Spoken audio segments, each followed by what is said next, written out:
Bom dia, boa tarde. Começamos aqui a nossa live de número 67.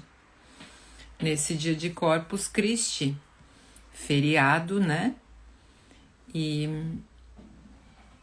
muitos de nós nem sabemos do que se trata esse feriado, né? Você que está aí, bom dia, bom dia, bom dia, boa tarde, boa noite. Sejam bem-vindas. Hoje é feriado de Corpus Christi, né? Pergunto aqui para vocês sabem o que significa esse feriado? Muitos de nós comemoramos o feriado, sabemos que é um feriado da igreja, mas não sabemos por que tem esse feriado, qual a origem dele, né? Bom dia, boa tarde. Vou esperar vocês entrarem para entrar no assunto, mas quem quiser já ir contribuindo aqui com o que você sabe sobre o feriado de Corpus Christi. Bom dia, boa tarde. Como é que tá o feriado de vocês por aí? Estão reunidos, estão em família, estão em casa, passeando? Aqui tá fazendo um sol bem lindo. Boa tarde. Vou falar um pouquinho hoje desse feriado que é hoje, né? O que você sabe sobre o feriado de Corpus Christi? Como vocês sabem, eu fui, ou não sabem, né? Não sei. Eu fui catequista durante muitos anos, né? Atuei na Igreja Católica durante a maior parte da minha vida. Desde os 12 anos de idade eu já era auxiliar de catequese, porque naquele tempo as crianças iam para catequese com 6 anos de idade. Se fazia a primeira Eucaristia, a primeira comunhão aos 7 anos, né? 7, 8 anos de idade já se fazia a primeira comunhão. Então as crianças iam para a catequese, mas não sabiam nem escrever, nem ler. Era uma evangelização, né? Então com 12 anos, diante de crianças de 7, eu já era grande, né? Então eu ia lá dar catequese para essas crianças. A Jéssica tá comendo polenta com galinha em casa, que delícia! Que boa ideia para um dia de friozinho, hein? Então, durante a minha vida, eu sempre atuei, né, na Igreja Católica, em várias frentes, assim, né? Como catequista, depois como criei um grupo de jovens aqui em Cocal há muitos anos, e nos sábados à tarde eu me reunia com os jovens, que eu já era casada, já tinha os meus filhos, e eu queria inseri-los em alguma coisa, né, da igreja. Então eu dava catequese de crisma para adolescentes, e então eu criei um grupo de jovens e nós nos reunimos à tarde e fazíamos peças de teatro. Olha só, ali já tinha meio que a constelação se mostrando na minha vida, né? Isso há uns 20 anos atrás. Então nós desenvolvíamos peças teatrais que apresentavam na paróquia aqui, onde nós trazíamos situações especialmente relacionadas a usuários de drogas, né? Era o nosso tema desse grupo de jovens, que era Pró-Vida.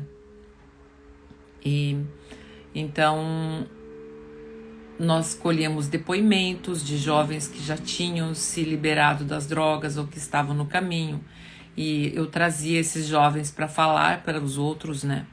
Eu comecei com um grupo da minha sala, dos catequizandos da minha sala, e depois fui levando para as outras turmas, e depois isso chegou na paróquia inteira. Então nós pegávamos ônibus e íamos para as comunidades apresentar essas peças e levar essa fala, né?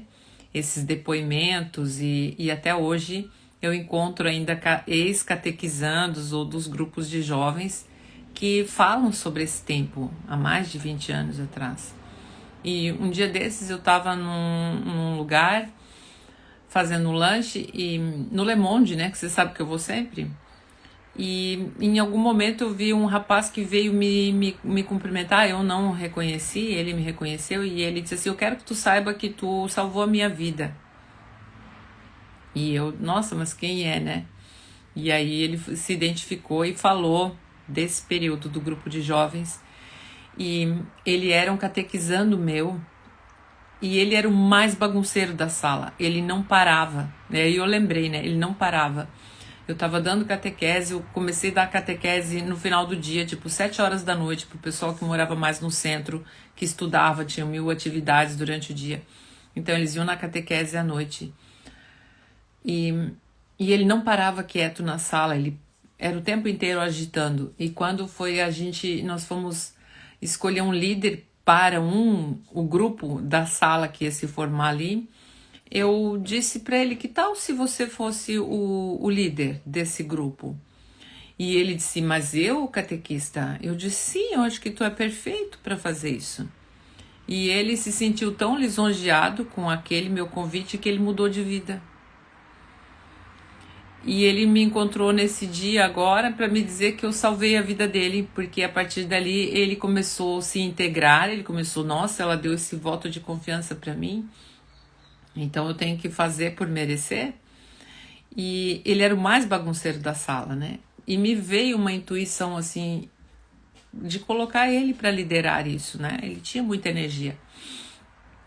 Mas qualquer outra pessoa talvez fosse dizer, não, isso aí não vai dar certo, ele não queria responsabilidade com nada, ele estava lá no grupo, mas ele não queria aprender nada, ele não queria fazer nada, ele não ia nos ensaios, ele era o pior aluno daquela turma. E depois disso, ele entrou tão forte assim nos grupos que logo em seguida ele já era o coordenador da paróquia inteira dos grupos de jovens, que depois eu saí, depois de um tempo, né, fui passando a liderança. E ele foi chamando outros amigos e eles foram crescendo, e durante muitos anos ele esteve ali integrado, ia em outras paróquias, em outras cidades, né? Esse grupo que eu comecei lá, ele cresceu muito e durante muitos anos assim teve essa representação na sociedade, e esse rapaz esteve à frente durante muitos anos, e hoje ainda ele não está mais ligado ao grupo de jovens, né? Mas ele já deve estar com o quê? Uns 38, 39, 40 anos. Faz bem mais de 20 anos, faz uns 25 anos pelo menos, isso. E ele ainda participa de outras pastorais na igreja, né? Então, como eu estava dizendo, eu atuei na igreja católica durante muitos anos, estive lá no Corpus Christi fazendo os tapetes, de madrugada, acordando para fazer o tapete na rua, e tingindo a serragem e preparando o material, né? E aí depois eu me torno espírita. E aí um dia chegou por mais de uma vez, assim, chegou pessoas no centro espírita e me reconheciam e diziam assim, catequista! Tipo assim, aquele choque, né? Nossa, pensei que eu ia ser condenado, se alguém me vê aqui no centro espírita, vão falar mal, vão me criticar, eu vou lá no centro espírita mais longe que tiver da minha casa, onde ninguém me conhece, porque eu não quero ser reconhecido. E quando chegavam lá e me viam trabalhando lá na portaria, na recepção, no passe, eles levavam aquele susto assim, catequista, tu aqui. E depois eu abri um centro espírita na minha cidade, né? E não por nada, mas eu abri exatamente 100 metros da igreja católica, e não por qualquer outro motivo que não fosse que era acessível esse lugar, estava disponível, cidade pequena, não tem muitos lugares para alugar, era acessível para as pessoas irem. Então, enfrentei também muitas coisas para poder estar nesse lugar, né? Para poder fazer essa virada, para dar essa virada, para deixar aquilo que eu já tinha feito, aquilo que eu podia, aquilo que me servia, e ir agora para um novo caminho e aprender outras coisas novas. E aí tu sofre a exclusão, aquilo que nós estamos falando aqui há alguns dias já, sofre a exclusão, né? Porque aquele grupo, ele não aceita que você faça essa mudança. Na maioria das vezes, esse grupo não aceita e te exclui, né? Porque você tem uma representatividade, você está à frente de alguma coisa. Se você mudou, então aquilo que você estava fazendo não era bom. É o conceito da maioria das pessoas. E não é assim. Quer dizer que eu já colhi aquilo que eu precisava colher lá. E agora eu vou colher outras coisas em um outro lugar, coisas novas. Mas aquilo que eu fiz lá, até hoje ainda me serve. Não é que não serve mais, ainda me serve, né? Então, medo de ser julgado e no centro espírita é real, né? Muitos olham torto, sim. Então, eu fui banida, digamos assim, né? Padres que eram afiliados meus até de vocacionais, nunca mais vieram na minha casa. Veio uma vez para me convencer a deixar de ser espírita, né? E aí viu que não ia dar certo, não falou mais comigo. Então, muitas pessoas me baniram, digamos assim, mas isso não me machuca, nunca me machucou.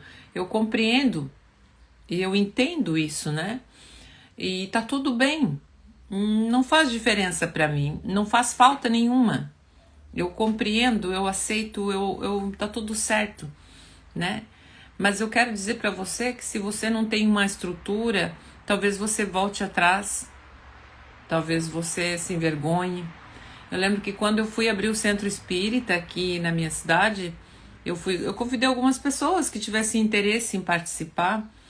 E uma pessoa que frequentava lá onde eu ia, em Criciúma, que era longe, né? E muitas pessoas, eu pensava, gostariam de ir e não podiam.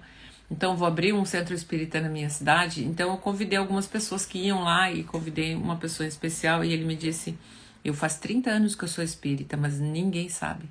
Na minha cidade, ninguém sabe. Então, eu não quero participar. E nunca foi. Ele nunca foi, e apesar do centro espírita ser quase do lado da casa dele, esse que eu abri agora. Então ele vai lá onde é longe, onde ninguém vê, onde ninguém sabe. Então algumas pessoas, e tá tudo certo, gente, algumas pessoas bancam as mudanças, algumas pessoas, tá tudo bem, eu não preciso dessa inclusão, mas outras pessoas não dão conta do julgamento, não dão conta dessa exclusão. E eu comecei falando isso para dizer por que eu sei sobre o Corpus Christi. Porque eu trabalhei na Igreja Católica, mas eu sempre fui estudiosa. Eu nunca pegava isso aqui é assim, o Corpus Christi é para fazer o tapete, é na quinta-feira e tá. Mas por quê que é assim, né? Por que tem essa comemoração? Porque a Igreja quer valorizar a Eucaristia, quer celebrar a Eucaristia. Então vamos fazer os tapetes. Por que os tapetes? Porque Portugal tinha uma grande valorização, né? Desses tapetes, dos azulejos, né? Vocês vão ver aqueles azulejos portugueses que tem todos aqueles desenhos, né? Portugal tinha isso muito forte. Então Portugal é quem inseriu isso com tapetes de verdade, colocando tapetes mesmo das suas casas, tiravam os tapetes de casa, colocavam na rua para que o padre então passasse com aquele Santíssimo, né? Levando nas mãos, e as pessoas ficavam na rua vendo o Santíssimo passar. Então começou lá em Portugal. Depois se espalha para outras cidades que as pessoas não têm os tapetes para colocar na rua. Então vamos fazer tapetes. Então com o que nós vamos fazer? E aí chega aqui no Brasil, vamos tingir serragem, vamos pegar a borra de café, vamos pegar coisas coloridas para imitar esses tapetes, né? Por onde o Santíssimo vai passar. Mas ainda antes disso, por que o Corpus Christi? E então nós vamos a fundo para estudar, né? Que Corpus Christi é o corpo de Cristo, né? É a celebração da Eucaristia, é lá da Igreja Católica, mas ele é comemorado exatamente 60 dias após a última ceia de Jesus com os apóstolos, onde ele partiu o pão, onde ele deu lá, né, o pão, dizendo, né, tomai e comei todos vós, esse é o meu corpo que é dado por vós, né? Então ele está dizendo que o pão simboliza ele, né? Que ele se entrega por aquelas pessoas.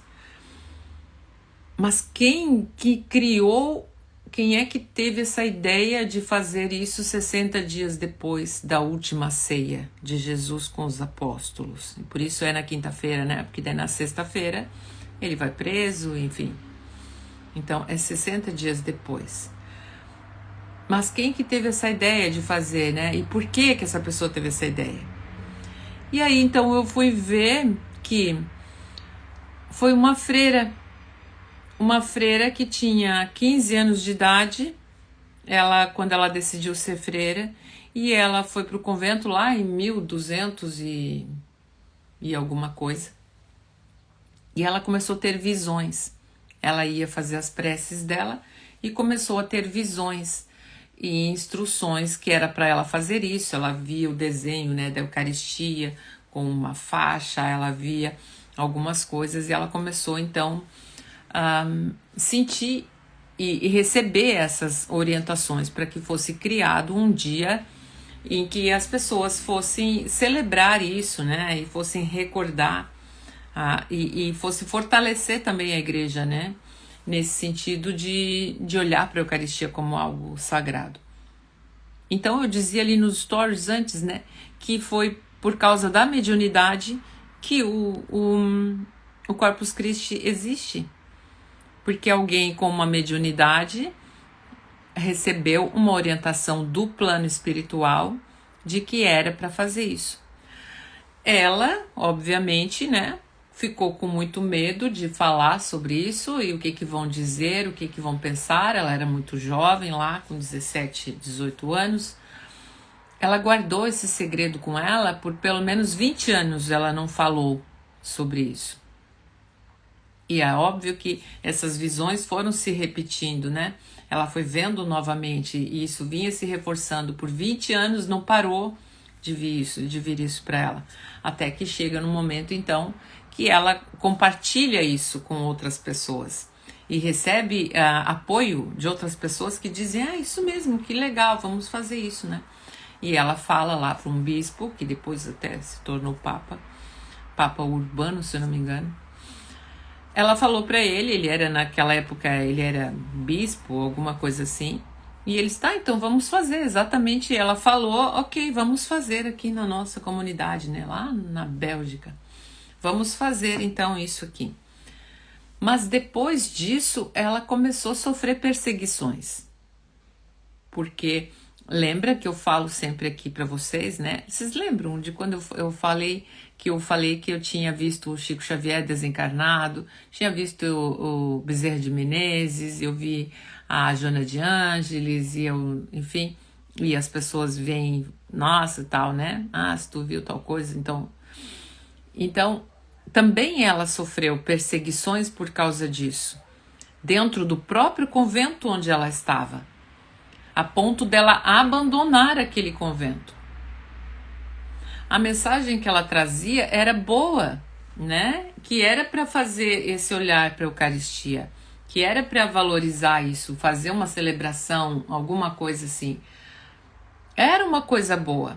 Ela conseguiu adeptos lá dentro, pessoas que compraram a ideia com ela, né? De outras colegas dela, freira e padres também. Mas a grande maioria das pessoas não aceitou isso. Então, ela precisou sair do convento onde ela estava e ir para outros. Ela passou por vários outros conventos como que excluída,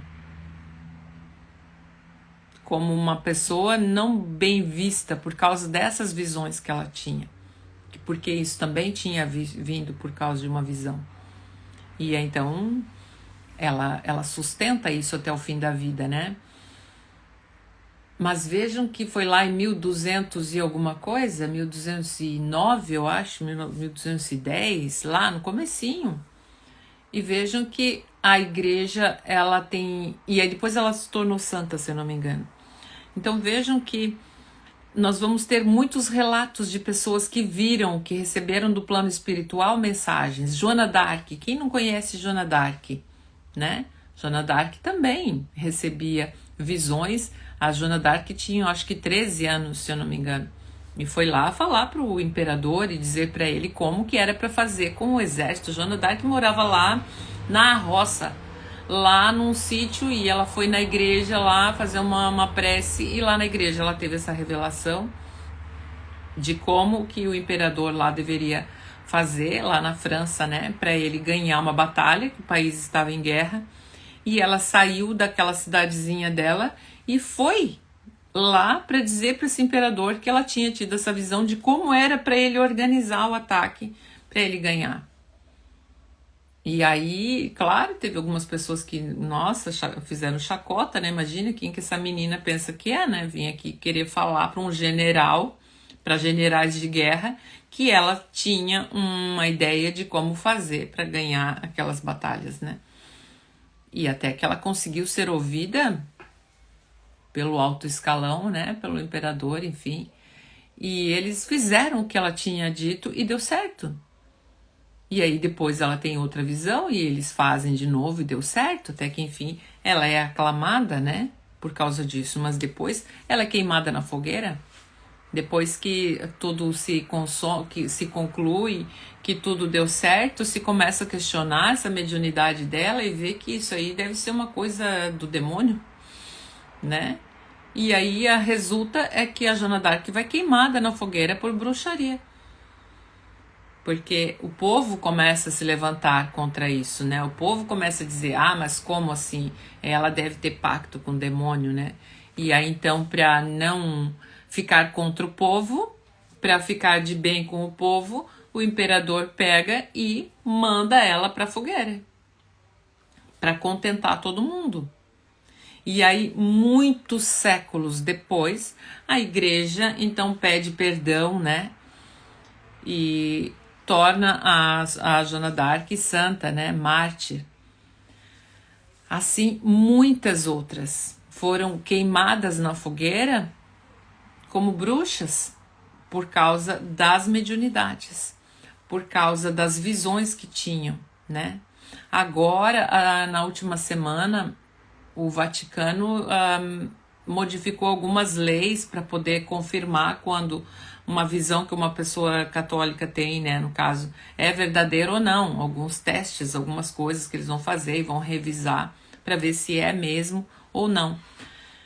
Então vão revisar também aquelas visões lá de Medjugorje, né, que são aquelas meninas que veem Nossa Senhora, lá em Portugal, Fátima, né, onde Nossa Senhora apareceu para as crianças, Guadalupe, enfim, vários outros lugares. Então nós vamos ver que a mediunidade e essas comunicações com o plano espiritual, elas acontecem desde sempre, mas que muitas pessoas já foram queimadas por causa disso, já foram condenadas, já foram ridicularizadas, já foram várias coisas, né? Ontem eu falava com uma pessoa e foi bem interessante, assim, porque eu já falei aqui para vocês da Casa do Caminho Maria de Nazaré, né, que eu conduzia. E tinha uma pessoa da minha família que entrou um dia lá numa live que eu estava fazendo e falou na live lá assim, vocês param com isso aí e vão para a igreja rezar, que lá vocês vão ficar curados, não tem nada disso, né, de imposição de mãos aqui, nem de nada, vai lá para a igreja. E aí ontem uma outra pessoa da família me contando que essa pessoa que alguns anos atrás foi ali criticar, estava indo numa mulher lá não sei aonde, receber imposição de mãos, fazer descarrego, e que tinha melhorado lá de um pé, tinha melhorado não sei do que, e que agora ia lá sempre. Eu disse, mas ela não disse que era só para ir à missa e ir lá na igreja que resolve tudo? Não, pois é, mas agora está indo lá. Eu disse, que bom, então, mudou de ideia, né? Então, quando você começa a trabalhar com a espiritualidade, quando você começa a atuar com isso, os primeiros que vão ficar contra você é a sua família, né? Veja essa história dessa freira que criou, digamos assim, né? Que recebeu essa intuição ali do plano espiritual de fazer o Corpus Christi. E ela foi excluída do convento onde ela já estava há mais de 20 anos. A própria, que é a família dela ali, né, não compreendeu e ela precisou sair. Então, foi o meu caso também na Igreja Católica, né, eu tinha essas visões, eu tinha essa comunicação com os espíritos, mas lá na igreja onde eu estava, não tinha como compartilhar com ninguém, porque era tido como loucura, como, sei lá, tá inventando, quer chamar atenção, enfim...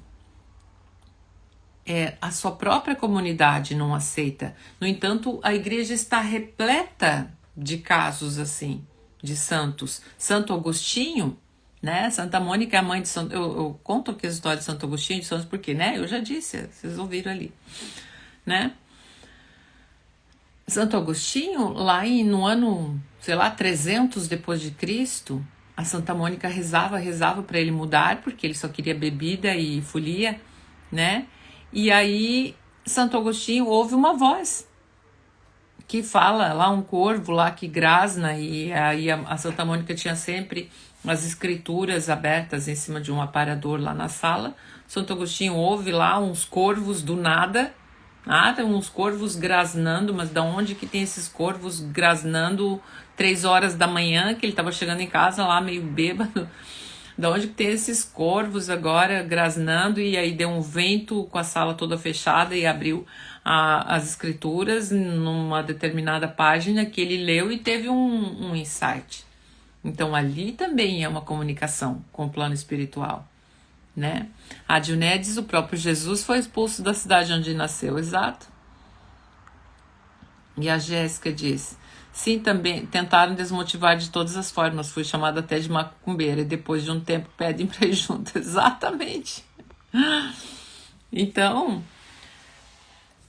eu venho falar isso para vocês porque poucas pessoas sabem que o Corpus Christi tem a sua origem na mediunidade de uma pessoa que também foi expulsa lá, né, excluída e incompreendida pelo seu grupo. No entanto, quase mil anos depois, né, um pouco menos, 1209 para 2024, né, pelo menos 800 anos. Então, ainda é comemorado. E a maioria das pessoas não sabe nem por quê. E aqui nós entramos com uma outra questão, de quantas coisas você faz na sua vida e você não sabe por que você está fazendo. Você está fazendo porque lá na sua casa sempre foi assim. Você está fazendo porque por um costume, mesmo na religião que você está, você diz: eu sou católica, eu sou espírita, eu sou umbandista, eu sou budista, eu sou evangélico, Você sabe a raiz das coisas, você vai lá e estuda mesmo lá a fundo, você vai lá dentro, você pega só aquelas informações que deram para você ali e aquilo te satisfaz, né? Você está na superfície ou você está mergulhando lá para buscar realmente as causas? Para que realmente isso... Pensa, se você está lá na Igreja Católica e você conhece o Corpus Christi, você sabe que vem através da visão de alguém. Então você não aceita que quando você vai falar de uma visão lá para um padre, ele diz que isso aí é coisa do demônio, que você tem que tem que fazer lá um exorcismo com você? E você diz: não, mas olha só, o Corpus Christi existe porque uma freira tinha essas visões e ela também foi excluída lá do convento onde ela estava por causa dessas visões. E a Joana d'Arc, que também tinha isso, e você vai citar outros, então você não vai ficar com vergonha de ir lá falar de alguma coisa sua. Muitos padres, nem eles não sabem essas histórias. Eu tinha um afilhado padre que ele falava dos espíritos que ele via, ele tinha manifestações físicas na casa dele, abria e fechava a porta, caía coisa no chão, acontecia coisas do Arco da Velha. Mas ele não podia falar sobre isso. Ele falava para mim porque eu também tinha. Mas aí quando eu decidi ir para o espiritismo para entender essas coisas, porque eu queria conversar, eu queria aprender sobre isso, também ele não falou mais comigo, né? E ele teve sérios problemas emocionais, psicológicos, de internação mesmo, em clínicas psiquiátricas, né? Então, quantos manicômios estão cheios de médiums, de pessoas incompreendidas, que veem coisas, que sentem coisas e que não tem como falar para os outros sobre isso, porque ainda ressoa o grito da Joana d'Arc na fogueira, ainda ressoa os gritos das bruxas queimadas nas fogueiras, porque faziam um chá, porque acreditavam numa benzedura, porque falavam de outras coisas que as pessoas não estavam preparadas, né? Então a Marlene está dizendo, quando criança, onde eu mais vi espíritos era dentro da igreja. Eu chorava muito porque falava para os outros e riam de mim. E onde é que mais vai ter espíritos? Exatamente dentro da igreja, né? Tanto os que são bons, que estão lá para ajudar, né, as pessoas e os espíritos, quanto aqueles que estão em sofrimento, que vão lá para receber o auxílio, né? Eu recordo um dia que tinha uma missa de cura e libertação, acho que era aqui na cidade, e nós no mesmo dia tínhamos uma reunião mediúnica, e apareceu lá um espírito, e ele estava muito, chorando muito, assim, e ele disse, não, porque eu fui lá, né, e entendemos que ele tinha ido lá nessa missa de cura, e lá eles me chamam de demônio, e eu não pude ficar lá. Eles ficaram gritando, eles me tratavam como se eu sou um demônio, mas eu não sou um demônio, eu sou uma pessoa. Então, como essas pessoas veem Nossa Senhora, veem outras coisas, também se vê quantos santos, né? Ah, porque viu o demônio, porque viu isso. Então, o que eu quero dizer para você é que a mediunidade sempre existiu, desde que o mundo é mundo, lá no tempo do Abraão, né? Ah, porque Deus falou comigo. Não foi Deus, né? São intuições espirituais de um outro plano, né? Então, esse brinco aqui tá me machucando um pouco. Eu vou tirar. Então, duas coisas são as principais hoje que eu vim falar para vocês. Uma que é isso, né, da mediunidade e das coisas que você vai ter que passar para poder bancar aquilo que você vê, aquilo que você sente, para você poder trocar de um lugar para o outro. Como a exclusão acontece quando você não é compreendido e você precisa realmente respeitar essas pessoas. E tudo bem que vocês não... Mas eu vou continuar seguindo meu coração, né? E que você vá procurar um lugar onde você se adeque mais. E a outra coisa que é você ir a fundo das coisas, você não aceitar aquilo que está na superfície. Eu tive lá uma intuição e você já acreditar. Pronto, eu tive uma intuição de tal coisa que uma pessoa vai morrer num acidente. Você, pronto, essa pessoa vai morrer num acidente, você já chama a pessoa, fulano, sonhei contigo, que tu tinha sofrido um acidente, que não sei o que lá. Então precisa aprender a usar isso. Você precisa aprender a utilizar essas coisas que vêm para você de lá. Senão você vai ser tida como louca mesmo, porque há espíritos que vão dar informações para você falsas. E você vai falar coisas que não tem nada a ver. E vai passar por louca mesmo. Então, esses cuidados que as igrejas têm também é por isso, porque os espíritos se divertem, eles vêm contar uma mentira aqui para mim, pensam um espírito que quer me ver ou me ferrar, ele vem aqui, conta uma mentira para mim e eu não sei distinguir entre bom e mal, verdade ou mentira. Veja aquela freira, ela ficou 20 anos meditando sobre aquilo, rezando, pedindo auxílio, né? Então, se eu não faço isso, esse espírito vem aqui, me conta uma coisa, eu tenho uma intuição agora que a Marlene vai sofrer um acidente, vai cair da escada, não sei o que, pronto, eu vou lá e falo pra Marlene. Aí a Marlene não sofre acidente, não cai da escada, ou não ganha na loteria, ou não se casa, ou não sei lá o quê. E aí ela vai dizer, a Marlene falou um negócio lá pra mim, não tem nada a ver. E aí ela deve ser meio louca, queria se aparecer, sei lá o quê. E esse espírito vai rir da minha cara aqui, se divertindo.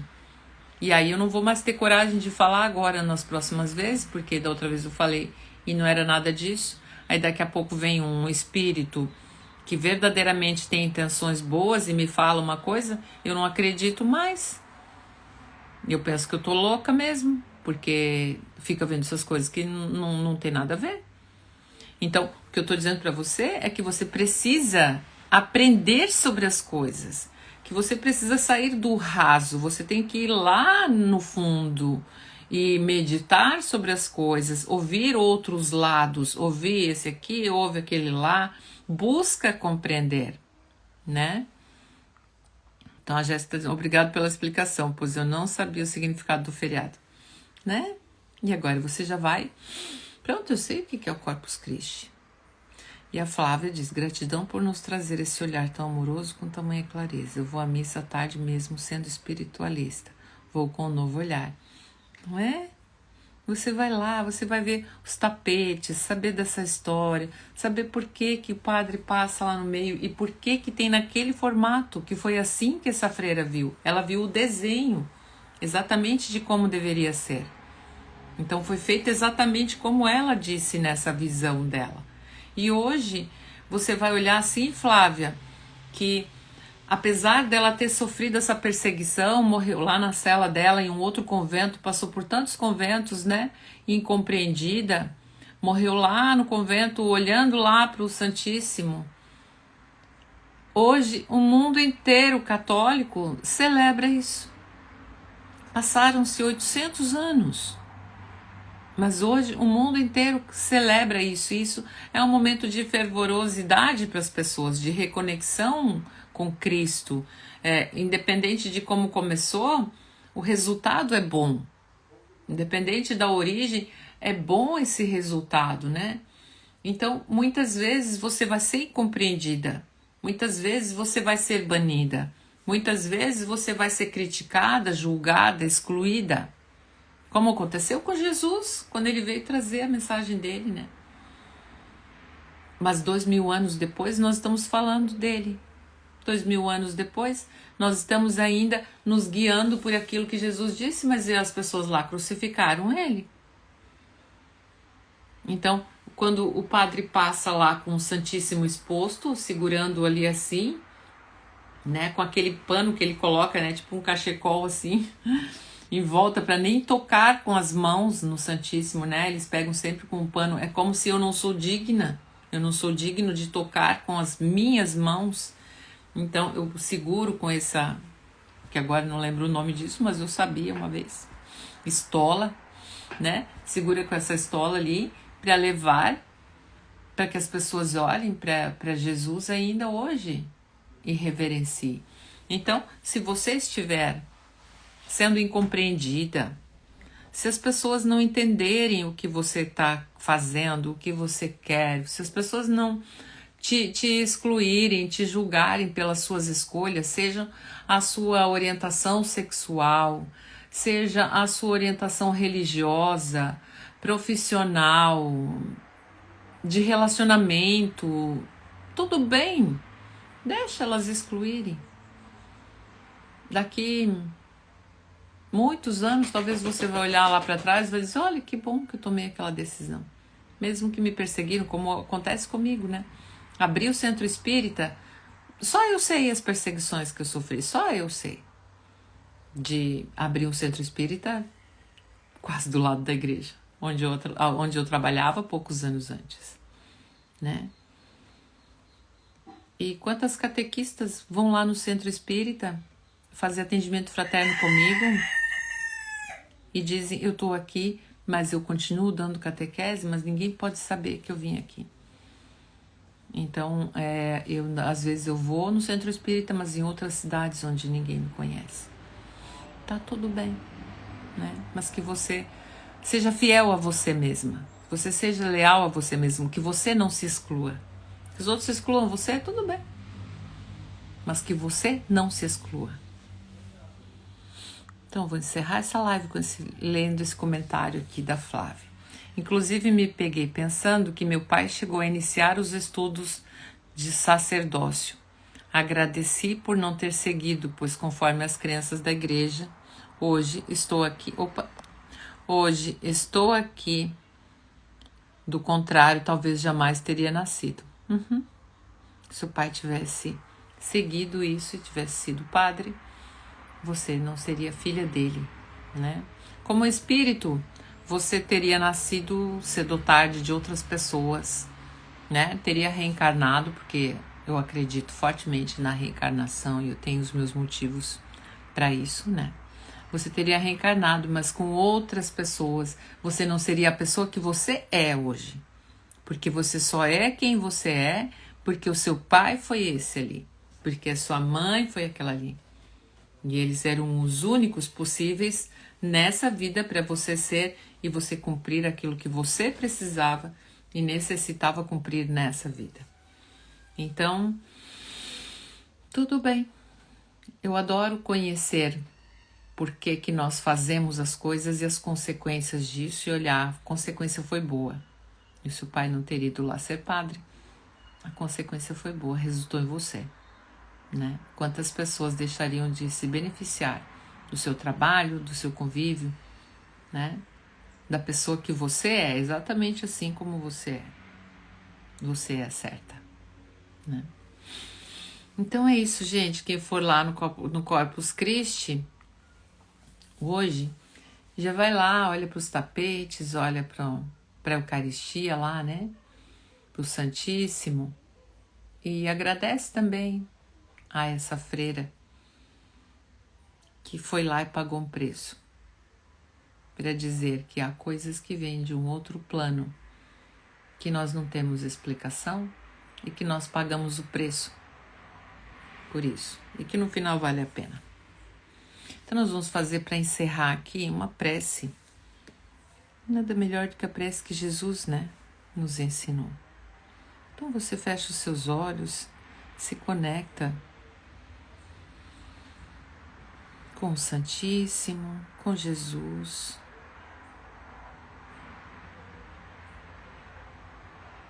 Que deu o corpo dele, né, como sacrifício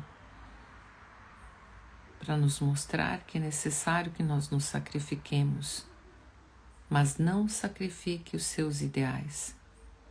Sacrifica o teu corpo, mas não sacrifica as tuas ideias, os teus ideais. Pai nosso que estás nos céus, santificado seja o vosso nome. Venha a nós o teu reino, de amor e de misericórdia. Seja feita a tua vontade, aqui na terra e em todos os lugares. O pão nosso de cada dia, pão do corpo, pão da alma, dá-nos hoje.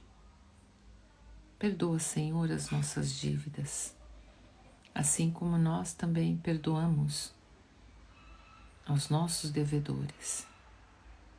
E não nos deixes cair em tentação, causadas pela nossa ignorância,